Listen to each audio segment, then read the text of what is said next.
Talking to this lady was talking about her son, who she was really angry and upset with her son. Right? She felt that her son, from the day he was born, was just an angry little kid, and she was sick of dealing with him. He was now a teenager, like he's 13 or 14, and he's been angry with her entire life, since he was born. And I said to her, well, that's because of your emotion. Where else did this child, who was pristine at the time of incarnation, right, get all of these emotions? And the answer is from her emotions. And when we started focusing on her dislike of men, which was the source of her son's rebellion, she got very angry and upset about all of the issues about how much she dislikes men within herself. When she allowed herself to deal with all of those things, because there were all abuse issues involved with them, childhood abuse issues for her involved in them, her sons, she's had a number of them, all stopped being angry with her, and she didn't talk to them at all.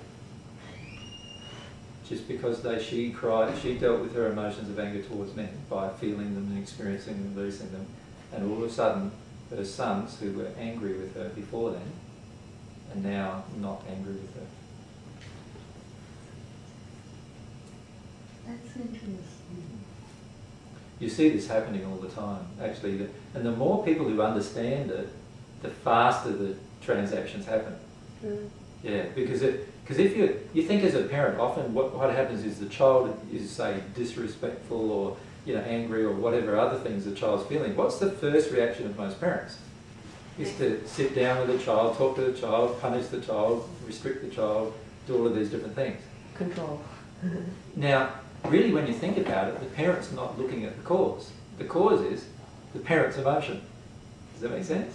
One of the two parents' emotions probably, or maybe both collectively together, right?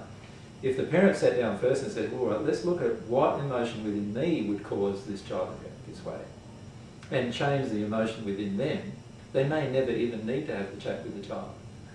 Yeah. Now, there are some emotions within the child that do come from its environments that are not from the parent. In other words, they go to school and they pick up something, or they, an emotion from school, and those kind of emotions, obviously, the parent just needs to help them work through them themselves, and obviously they're not the result of the parent's emotion. But the majority of the child's emotions are certainly the result of the parents. Very hard as a parent to first admit that. But once you admit it and go through the process of changing emotionally, you'll find your children change very, very rapidly. Very rapidly. And it's just wonderful when you start seeing the relationship between cause